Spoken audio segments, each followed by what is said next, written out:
Billionaire mother Evelyn Whitmore stood in her son's company lobby, wearing a gray cleaner's uniform, while a young woman in a cream designer suit pointed toward the service elevator like she was pointing at trash. The woman's smile had been sweet a minute earlier, when the CEO's photo appeared on the lobby screen. Now her lips curled at the mop bucket beside Evelyn's shoes. "People like you should not be standing where guests can see you," she said. The lobby went quiet. Only one woman moved.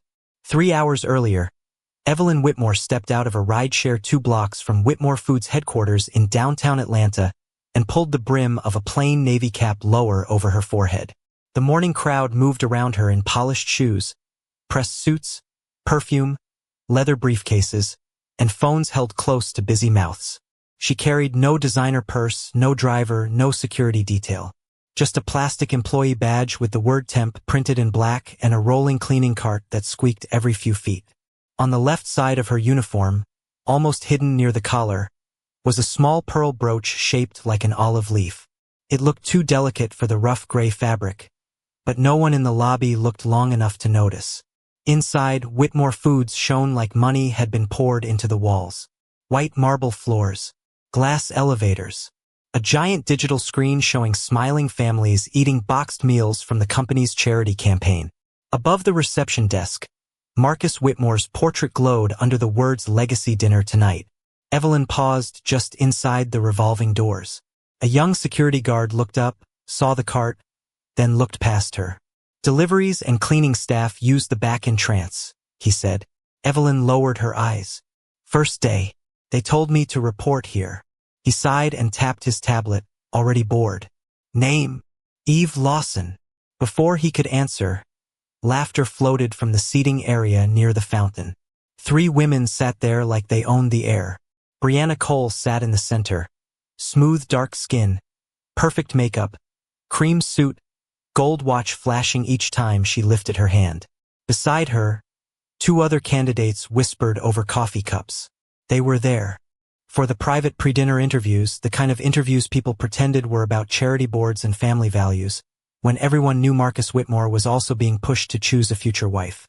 Brianna's voice softened when the receptionist mentioned Marcus might come through the lobby. She stood, adjusted her jacket, and practiced a smile in the black glass wall. Then Evelyn's cart bumped the edge of a rug. A folded towel slipped off and landed near Brianna's heel. Brianna looked down as if something dirty had touched her skin. "Excuse me," Evelyn said, bending slowly. Brianna stepped back. "Are you serious?" Her voice sharpened. "This is the executive lobby." The receptionist glanced over but said nothing. The guard pretended to read his tablet. Evelyn reached for the towel, but Brianna's shoe pinned one corner. "People like you should use the service elevator," Brianna said. A few heads turned. Someone gave a small, uncomfortable laugh. Then a coffee cup hit the floor. Naomi Brooks had been crossing the lobby with a stack of event folders pressed to her chest. She stopped so suddenly one folder slid loose and scattered seating charts across the marble. She set everything down, walked straight to Evelyn, and lifted the towel from under Brianna's shoe without asking permission. "Ma'am, are you okay?" Naomi asked. Evelyn looked at her hands first. Short nails, paper cuts, no ring. A woman who worked too much and still had the habit of helping before protecting herself. "I'm fine, baby," Evelyn said softly. Brianna gave Naomi a bright, poisonous smile. "Do you work here?" "Operations support," Naomi said. "Then support operations. Take her where she belongs." Naomi picked up the towel, placed it carefully on Evelyn's cart, and turned back to Brianna. "She belongs wherever she was assigned." The lobby held its breath. Brianna's smile disappeared. She lifted her coffee as if to move past Naomi, then let the lid slip just enough.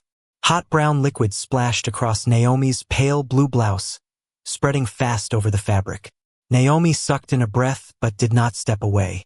Brianna tilted her head. "You should watch where you stand." Evelyn's fingers closed. Around the handle of the cleaning cart. The pearl olive leaf on her collar caught the lobby light for one clean second. Bright enough for Naomi to notice, strange enough to stay in her mind. But before Naomi could ask anything, The elevator doors opened behind them, and every cruel face in the lobby suddenly turned sweet. Every cruel face in the lobby changed at the same time. Shoulders straightened, coffee cups lowered. Brianna turned toward the elevator with the soft smile she had practiced in the glass. But it was not Marcus Whitmore who stepped out. It was Denise Harper from Human Resources, sharp gray blazer, silver tablet in hand, eyes already searching for a problem she could blame on someone below her. Behind Denise came 2 bored guests and a photographer hired for the legacy dinner. Naomi felt the coffee cooling against her blouse, sticky against her skin, but she did not move away from Evelyn. Denise's gaze dropped to the brown stain, then to the cleaning cart, then to the towel in Naomi's hand. "Why is temporary janitorial staff in the executive lobby?" she asked. Nobody answered. The security guard looked down. The receptionist pretended to take a call. Brianna lifted one hand to her chest like she was embarrassed for everyone. "I was trying not to make a scene," she said gently. But this woman wandered into the guest area, and Naomi decided to argue instead of doing her job. Naomi looked at her. "That is not what happened." Denise's eyes barely flicked toward her. "Naomi, you are scheduled to deliver the catering folders to the 12th floor, not manage facilities." Evelyn kept her head lowered, one hand on the cart, silent enough to be dismissed. "She said she was told to report here," Naomi said. "Then security should handle it." Security was going to send her around the building with a full cart and no clear badge access. "That is not your concern." The words landed clean and cold. Naomi looked toward the digital screen above the desk. Her own project title was listed near the bottom of the legacy dinner agenda. Community Meal Access Pilot, Operations Support Presentation. 3 minutes. That was all she had been promised after 6 months. Of working late, calling church kitchens, mapping food deserts, and building a delivery route for seniors who could not get to grocery stores. 3 minutes in front of people who could fund it. Denise followed her eyes and smiled without warmth. "You understand tonight is important." Naomi's fingers tightened around the wet towel. She could still choose silence. She could apologize to Brianna, hand Evelyn over, run upstairs, hide the stain under a blazer, and keep her place on that agenda. Instead, she turned to the guard. "Can you check her assignment in the vendor system?" He shifted. "I don't have access to temp vendor scheduling." "Then she should not be punished because your system is incomplete." A small sound moved through the lobby. "Not support." Surprise. Denise's face hardened. "Naomi." Evelyn glanced at Naomi then, just once, as if giving her a chance to step back. Naomi did not. She picked up the folders with one arm, took the handle of Evelyn's cart with the other, and said, "I'll take her to the staff pantry and call facilities from there." Denise stepped into her path. "You do not have authorization to escort anyone above the public floor." "Then write me up." The words came out quieter than Naomi expected, but they carried. Brianna's eyebrows lifted with pleasure. Denise tapped her tablet twice. "Consider it done." Naomi led Evelyn toward the side elevators, not the glass ones for executives, but the narrow bank near the catering corridor. At the scanner, her employee badge shook slightly in her hand. She could feel every eye on the back of her coffee-stained blouse. The light blinked red once. Naomi swallowed, pressed the badge again, then entered her personal access code, the one meant only for operations emergencies. The light turned green. The door clicked open. That soft click sounded like a door closing somewhere else in her life. Inside the elevator, Evelyn stood beside the cart, close enough for Naomi to smell lemon cleaner and the faint powdery scent of expensive soap someone had tried to hide. "You may have made trouble for yourself," Evelyn said. Naomi looked at the numbers climbing. "Maybe, but I know what it feels like when everyone in a room decides you are not worth basic respect." Evelyn's hand moved to the small pearl olive leaf on her collar. For a second, her thumb covered it completely. "And your presentation?" Naomi stared at her reflection in the elevator wall. Stained blouse, tired eyes, folders bent at the corners. "I'll figure it out." But when the elevator opened on 12, her phone buzzed. A message from Denise filled the screen. Due to conduct concerns, your legacy dinner presentation slot has been removed pending review. Naomi stopped walking. Evelyn read the change in her face before Naomi could hide it. Down the hall, laughter spilled from the candidate lounge, bright and careless. And Naomi realized the woman she had defended had cost her the only door she had been waiting 6 months to open. Naomi forced herself to keep walking, because stopping in the hallway would give the tears somewhere to go. The 12th floor smelled different from the lobby, less like perfume and marble polish, more like catered salmon, fresh flowers, and money trying to look generous. Staff members moved quickly around round tables covered in white linen. Crystal glasses waited upside down in perfect rows. At the far end, a stage crew tested the microphone beneath a banner that read Whitmore Legacy Dinner, feeding Atlanta forward. Naomi held the elevator door with one hand while Evelyn guided the cleaning cart out. "Pantry is this way," Naomi said, even though her voice had gone flat. Evelyn's eyes moved across the floor, not like a temp worker learning the place, but like someone remembering where walls used to be. She paused near a narrow hallway beside the executive boardroom. They moved the old donor wall. Naomi looked back. "You've worked here before?" Evelyn blinked once, then lowered her chin. "Long time ago. Buildings change." It was the kind of answer that closed a door while leaving a light under it. Naomi noticed, but she had no room in her chest for another mystery. She opened the staff pantry, pushed aside a box of napkins, and filled a paper cup with water from the cooler. Evelyn accepted it with both hands. Her fingers were steady now, too steady for a woman who had just been humiliated in a lobby. Naomi's phone buzzed again. Denise had copied her supervisor, facilities, security, and HR compliance. Subject line: Unauthorized access incident.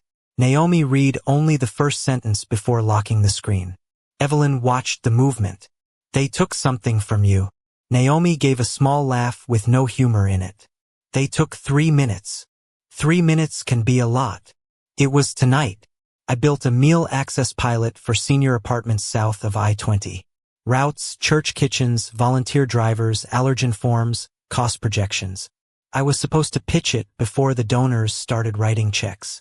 Evelyn looked at the banner outside the pantry. Her jaw tightened so briefly Naomi almost missed it.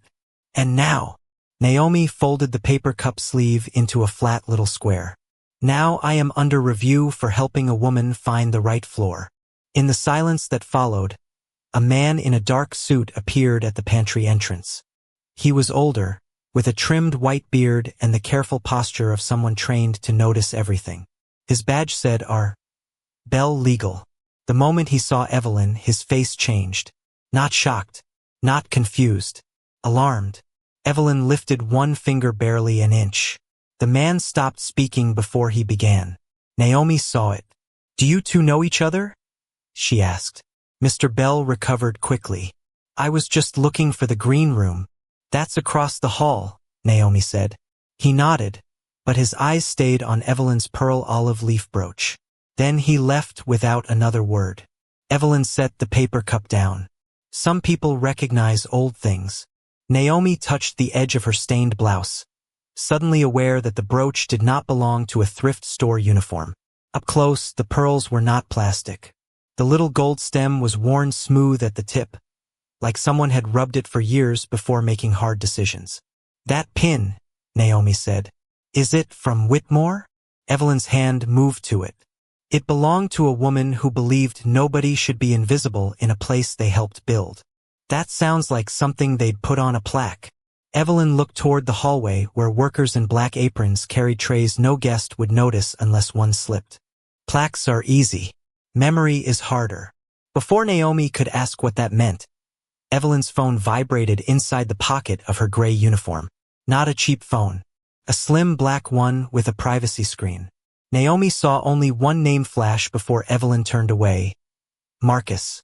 Evelyn did not answer. She let it ring until it stopped. Then she removed the battery case with practiced fingers and powered the phone off completely. Naomi stared. Was that Mr. Whitmore? Evelyn slipped the phone back into her pocket. It was someone who would stop this too soon. Down the hall, Brianna's voice floated from the candidate lounge. sweet as syrup. Of course I care about the workers. My mother raised me to respect everyone. Laughter followed, polished and false. Evelyn picked up a clean towel from the cart and folded it once, twice, perfectly square. Naomi, she said softly, when people know they are being watched, they perform kindness. The question is who they become when they think nobody important is in the room. Naomi looked from the closed phone to the pearl brooch, from Mr. Bell's retreating back to the dinner banner outside. The woman in front of her was still wearing a cleaner's uniform, still standing beside a plastic cart, still officially nobody. But the hallway had begun to feel like a stage, and Naomi realized, with a slow tightening in her stomach, that someone had written a test into this building long before she walked into it. Naomi did not get time to decide whether she believed Evelyn, because the door to the candidate lounge opened and a woman with a headset stepped out carrying a clipboard thick enough to look like a court file. "Naomi Brooks?" she called. Naomi straightened, still holding the folded paper cup sleeve like evidence of her own nervousness. "Yes." The woman looked her up and down, pausing at the coffee stain, the scuffed flats, the event folders tucked beneath one arm. Her expression did not change, but something in her eyes made Naomi feel measured and already found inconvenient. "I'm Celeste Warren, Private Events Director for the Whitmore family." Her badge was matte black, not the white plastic kind regular employees wore. "Mr. Whitmore wants an updated floor plan for the donor reveal. Denise says your presentation slot is under review, but your operations map is still the most current." Naomi glanced at Evelyn. Evelyn looked down at the cleaning cart as if she had nothing to do with any of it. Celeste snapped her pen once. "Can you work? Or do you need someone to escort you out?" The question was wrapped in professionalism, but the edge was clear. Naomi wiped one damp hand against her skirt. "I can work." Celeste turned without waiting, and Naomi followed her into a part of the 12th floor she had only seen on seating charts. The double doors opened into the executive dining room, and for a second Naomi forgot the stain on her blouse. The room was not loud with wealth. That made it worse. Everything whispered money.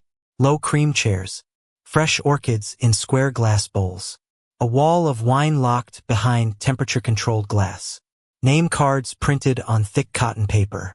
At each setting sat a tiny olive wood box tied with black ribbon, gifts for guests who would leave with something expensive after speaking about hunger. At the head table, Brianna stood beside Denise, laughing softly with a councilman's wife.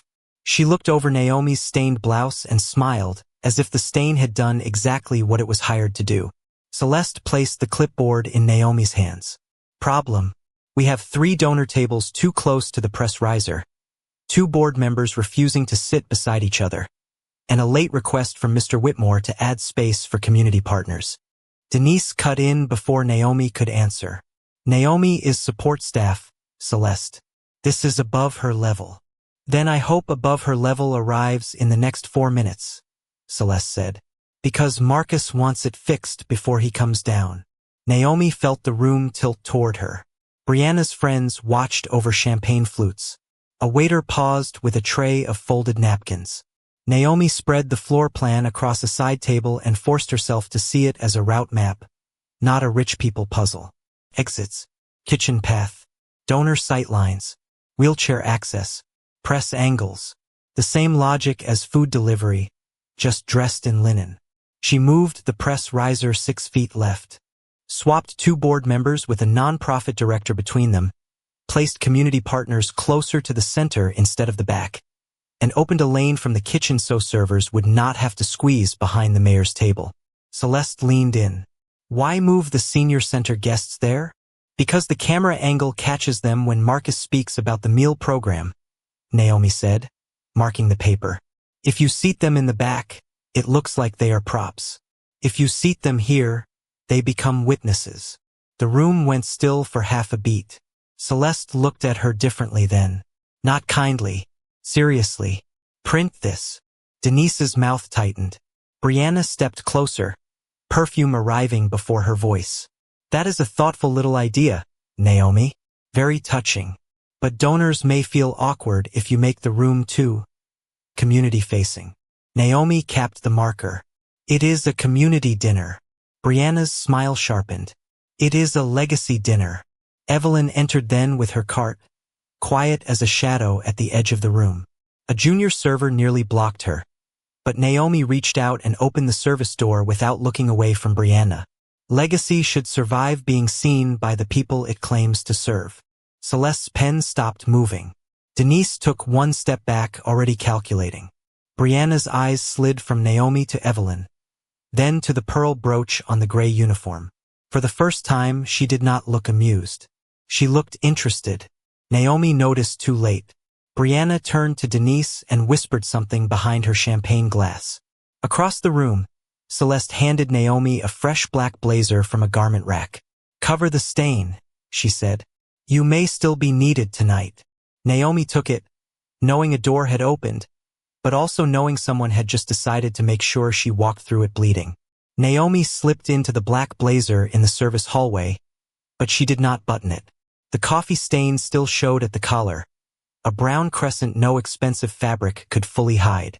She left it there because covering everything felt too much like helping Brianna win. Celeste sent her to the print room with the revised floor plan, and Evelyn rolled the cleaning cart beside her as if they were just two invisible women moving through the ribs of a powerful building. At the printer, Naomi noticed a stack of donation packets waiting in the output tray. The top sheet listed community meals delivered, 48,000. Her hand stopped. "That number is wrong," she whispered. Evelyn looked at the page without touching it. "How wrong?" Naomi opened the folder on her tablet, pulled up her pilot routes, and compared the delivery zones. "This says 12 senior buildings received weekly meals. We only served 7. And 2 of these addresses are vacant." Evelyn's face did not change, but her thumb found the pearl olive leaf brooch again. Could it be a projection? Naomi checked the footer. "No. It says completed." Down the hall, laughter rose from the dining room, bright and safe. Naomi moved quickly now. She photographed the packet, then scanned the QR code printed for donors. The link opened a glossy report with pictures of smiling seniors, but one photo made her breath catch. "That's Mrs. Alvarez," she said. "She lives in Cascade Towers. I know her because she sends back every plastic container washed clean."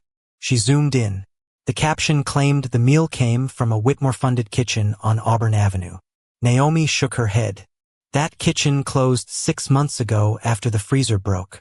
Evelyn leaned closer. "You remember all of that? People think operations is moving boxes. It's names, addresses, allergies, elevators that don't work, grandsons who pick up extra meals, churches with broken vans." Naomi opened a spreadsheet and began marking discrepancies with yellow highlights. Evelyn took a clean cloth from the cart and wiped toner dust from the printer glass, giving Naomi cover each time someone passed. It was such a small gesture that Naomi almost missed the tenderness of it. Not rescue. Room. Evelyn was giving her room to think. A young delivery driver named Andre stepped into the print room carrying a crate of programs. He slowed when he saw Naomi. "You still here? I heard HR pulled you." Naomi looked up. "Andre, did your team deliver to Maple Row this month?" He gave a bitter little laugh. "We tried. Denise's office changed the order. Said the donor route didn't need full boxes, just photo drop-offs." Evelyn's cloth paused against the glass. Naomi's voice lowered. "Photo drop-offs?" Andre looked toward the hallway before answering. "You leave a few branded bags, take pictures, bring the rest back. I didn't like it, but my supervisor said the contract came from Harper Community Logistics." Naomi typed the name into the vendor portal. The result loaded slowly, then appeared. Registered agent, D. Harper. Secondary contact, Leon Harper. Denise's brother. Naomi felt the first clean line of the truth cut through the fog. "Can you send me what you have?" she asked. Andre hesitated. "I got a kid. I need this job." Naomi nodded, closing the laptop halfway. "Then don't send it to me. Write down dates. No names. No files. Just enough for me to know where to look." He studied her for a second, then pulled a delivery receipt from his back pocket and tore off the blank bottom strip. As he wrote, Evelyn turned her shoulder to block the doorway with the cleaning cart. On the wall behind her hung a black and white photograph Naomi had passed 100 times without seeing. The company's first food truck stood in front of a church basement. A younger Evelyn was beside it, though the brass nameplate below was half covered by a tall vase of white flowers. But the brooch was there, pinned to the younger woman's dress, the same olive leaf, bright even in old grayscale. Naomi looked from the photo to Evelyn. Evelyn did not deny it. She only said, "Some symbols are promises. Some people wear them after they forget what they promised." Before Naomi could answer, the print room door opened. Brianna stood there with Denise behind her, both too still to have arrived by accident. Brianna's eyes went to the laptop, then to Andre's torn receipt, then to Evelyn's cart blocking the door. Her smile returned, soft and dangerous. "Naomi," she said, "why are you collecting company documents after being removed from tonight's program?" Denise lifted her tablet. "Security should see this."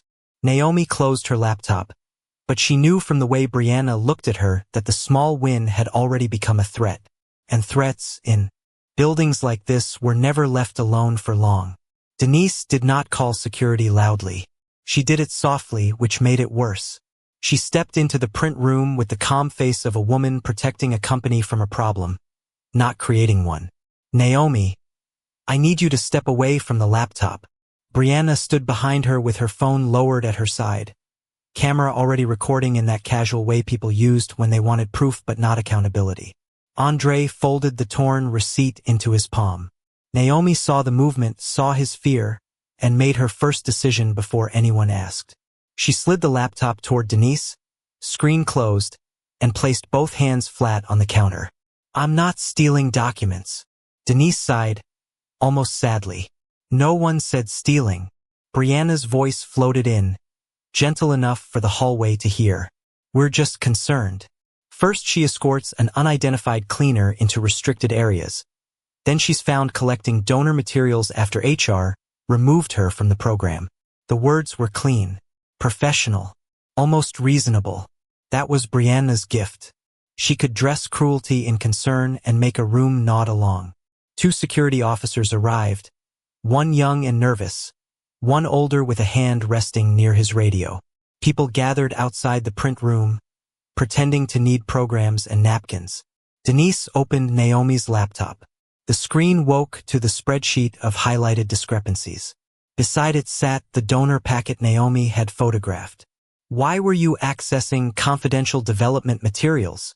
Denise asked.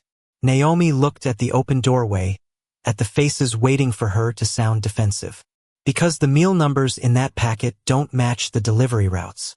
Denise's expression tightened for less than a second. Brianna caught it too. "That sounds like an accusation," Brianna said. "It's a question." "No," Denise said, turning the laptop so security could see. "It is an employee under disciplinary review building a private file on company donors." Naomi felt the trap closing. If she spoke too much, she looked guilty. If she stayed quiet, they would write the story for her. So she watched. Denise's left thumb tapped twice against her tablet before she spoke. Brianna's phone angled toward Naomi whenever Naomi moved. The older security officer kept glancing not at the laptop, but at the printer camera in the ceiling corner. Naomi filed all of it away. "May I have a copy of the policy you're citing?" she asked. Denise blinked. "Excuse me?" "The policy that says operations staff can't verify public impact numbers attached to an event they support." A low murmur moved through the hallway. Denise smiled then, but her eyes had gone flat. "This is not a debate." Brianna stepped closer, lowering her voice like a friend giving advice. "Naomi, you already embarrassed yourself downstairs. Don't make it worse by pretending this is about charity." Evelyn stood by the cart, still silent, her knuckles pale around the handle. Naomi did not look to her for rescue. Instead, she turned to Andre. "You don't need to say anything." That single sentence cost her. Denise seized it. "So there is someone else involved?"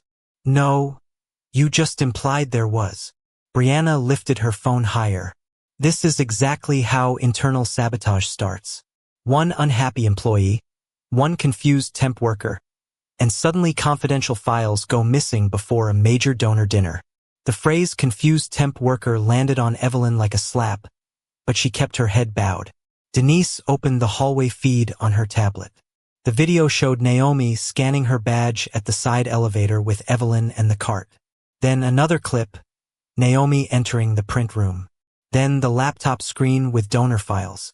Each piece was true, but placed in the wrong order until truth became a weapon. Naomi understood then. They were not reacting. They had been building this. She noticed one missing angle. The camera inside the elevator bank. The one that would show Evelyn had asked for help and Denise had watched Brianna spill the coffee.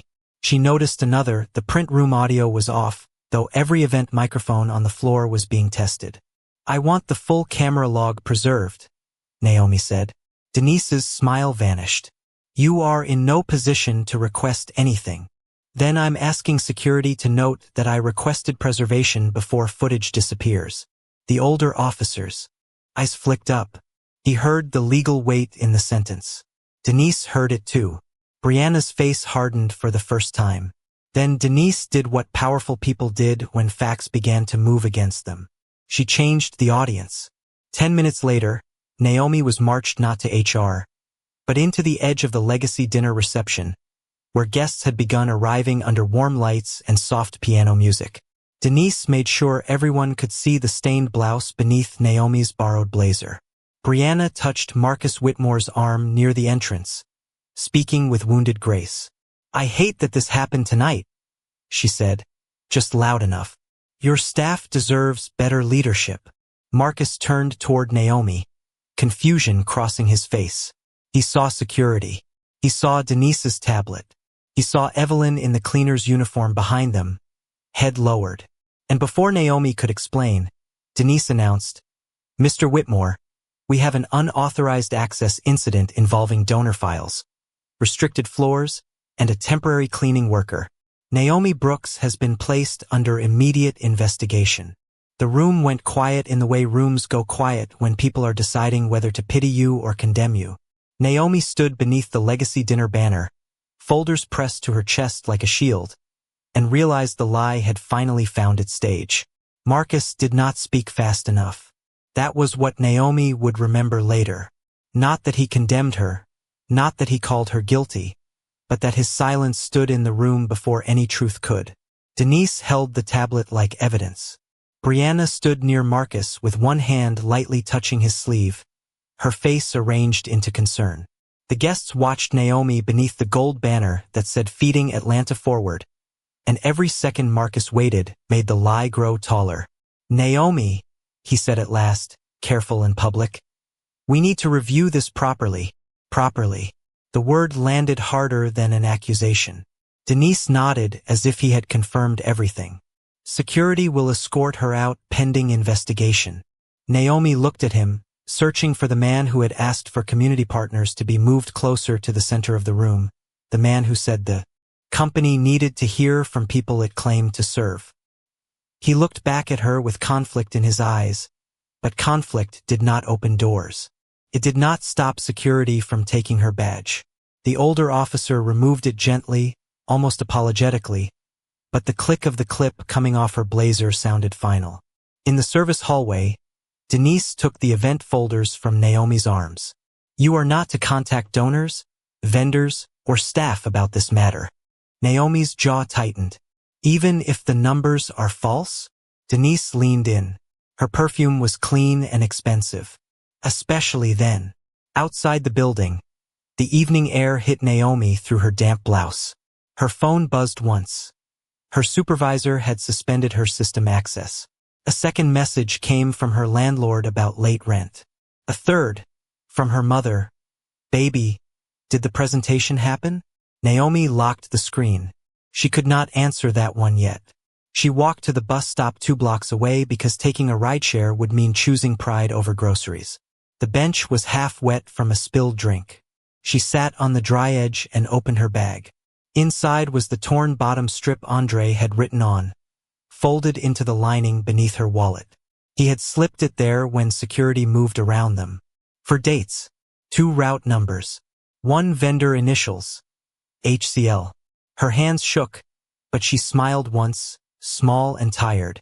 The truth was not gone. It was just fragile. A few minutes later, the squeak of wheels came down the sidewalk.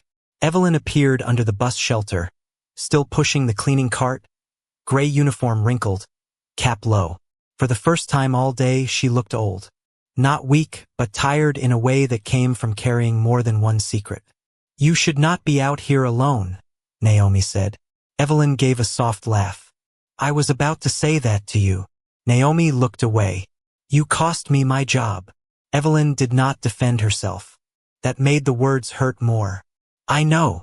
And you still won't tell me who you are." A city bus hissed past without stopping. Evelyn touched the olive brooch at her collar. In the blue light of the shelter ad, the pearls looked almost identical to the brooch in the old founder photo. Naomi saw it now not as decoration, but as a key someone had hidden in plain sight. "That woman on the food truck wall," Naomi said. "The one behind the flowers. That was you, wasn't it?" Evelyn's eyes lifted. For 1 second, the cleaner was gone.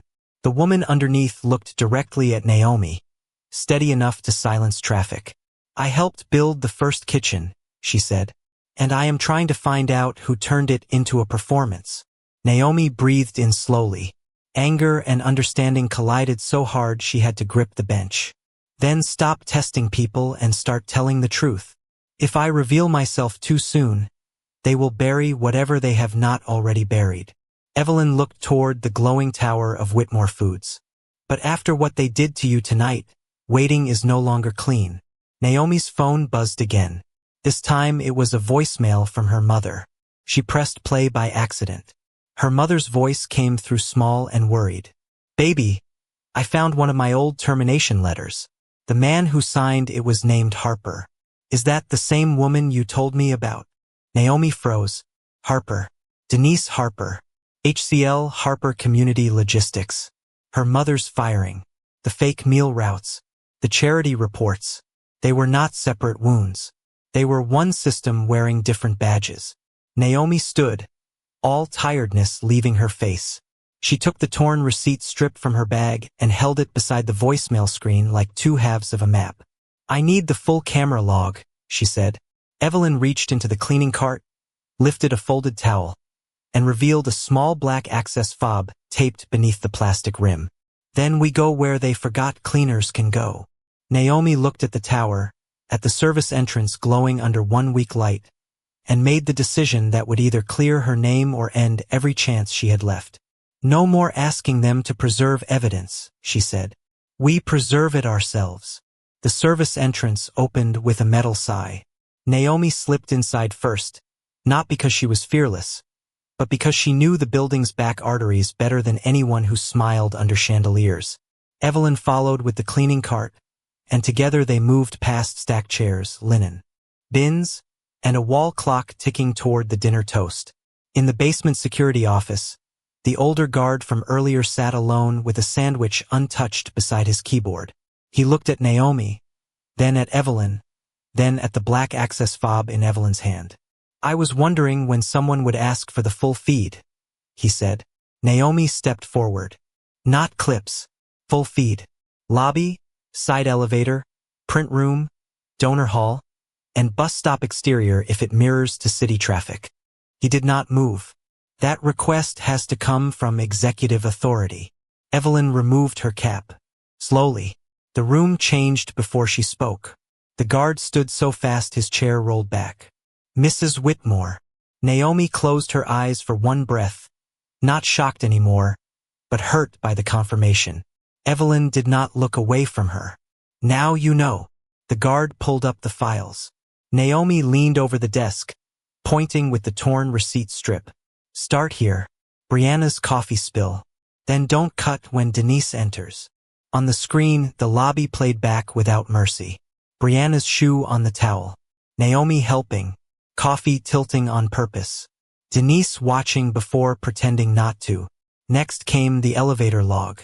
Naomi's badge, yes, but Evelyn beside her, alive and willing, not smuggled. Then the print room. The audio was missing, but Naomi noticed the reflection in the printer glass. Brianna's phone already recording before Denise said a word. She came prepared, Naomi said. The guard exported the files. Evelyn called Mr. Bell from legal, but Marcus had to be the one to authorize public use. When Marcus arrived in the basement, jacket open, bow tie loosened, Naomi did not explain first. She played the evidence. All of it. Marcus watched his lobby become a courtroom. His mother in a cleaner's uniform. Naomi losing her presentation. Brianna performing concern. Denise turning true pieces into a false story.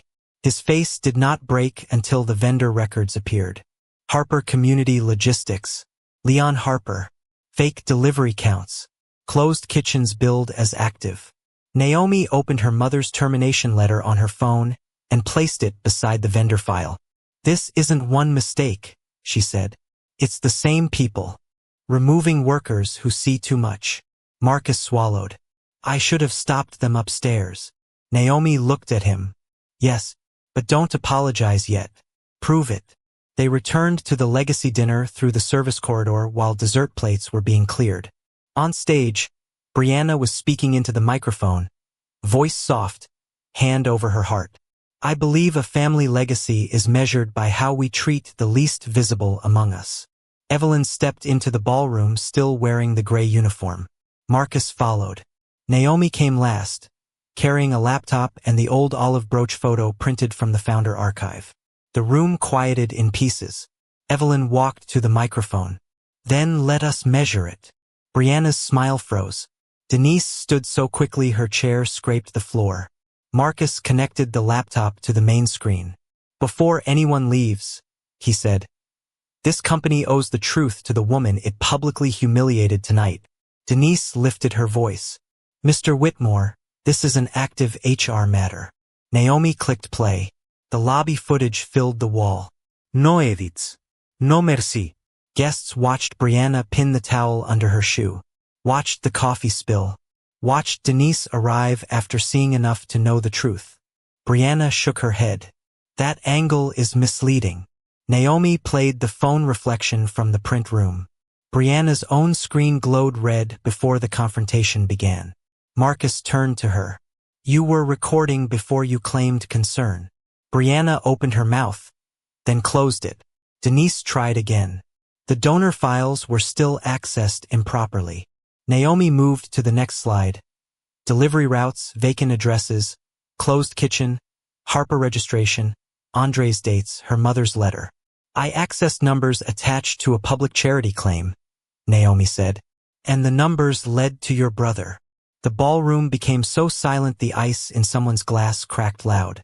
Evelyn then removed the olive brooch from her cleaner's collar and pinned it to her black dress beneath the uniform jacket. On the screen, the old food truck photo appeared. The younger Evelyn stood beside the same brooch, half hidden for years behind flowers and polite forgetting. The woman you sent to the service elevator, Evelyn said, voice low but carrying, built the first kitchen this company used to feed this city. Brianna looked from Evelyn to Marcus, the performance draining from her face. Denise's tablet slipped slightly in her hand. Naomi clicked the final file. The bus stop camera. Herself suspended and broke, buying Evelyn a ticket and sharing a meal when no donor, CEO, or camera was supposed to matter. Evelyn faced the room. That is character when power is not watching. Marcus turned to Naomi in front of everyone who had judged her. Naomi Brooks was telling the truth. The words left his mouth, and this time they could not be pulled back. For 1 second, nobody moved.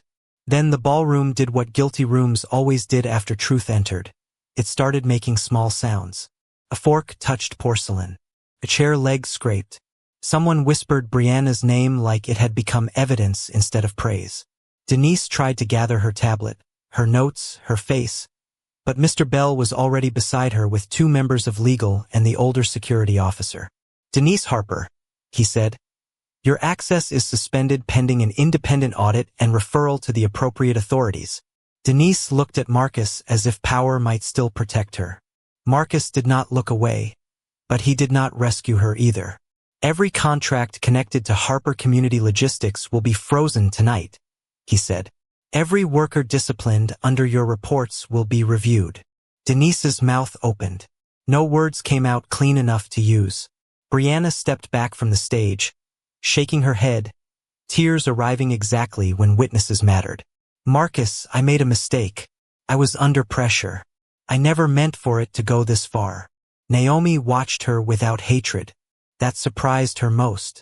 The anger was there, hot and deserved, but beneath it was something steadier.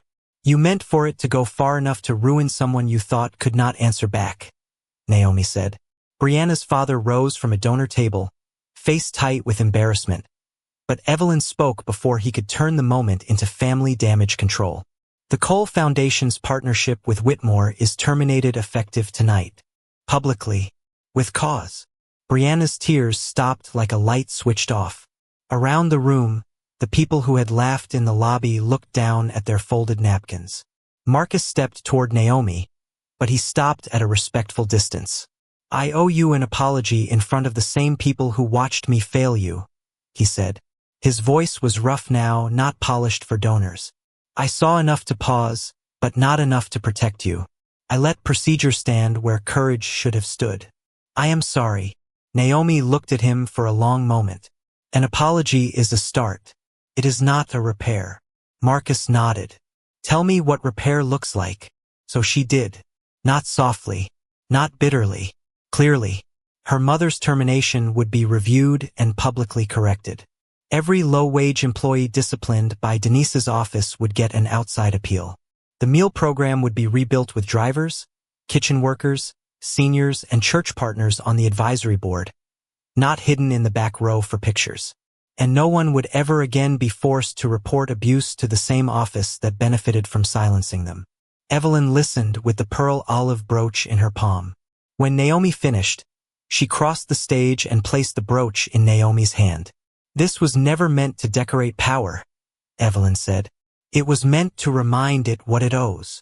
Naomi closed her fingers around the little olive leaf, feeling the worn gold stem press into her skin. Weeks later, the executive lobby looked different. Not because the marble had changed, but because the service elevator sign had been removed. Beside the founder wall hung a new photograph. Naomi, her mother, Andre, Evelyn, and a line of kitchen workers standing beside the first delivery truck of the Olive Table Initiative. Under it were the words, "Dignity is not a benefit. It is the floor." Naomi walked past it in a Navy operations jacket, not hiding stains anymore, not bowing her head to glass doors. Near the entrance, a new temporary cleaner dropped a folded towel beside the rug. 3 people turned to help before it hit the floor. Naomi saw Evelyn watching from across the lobby, the old woman's eyes bright and quiet, the same place that had mistaken kindness for weakness now had to practice respect where everyone could see.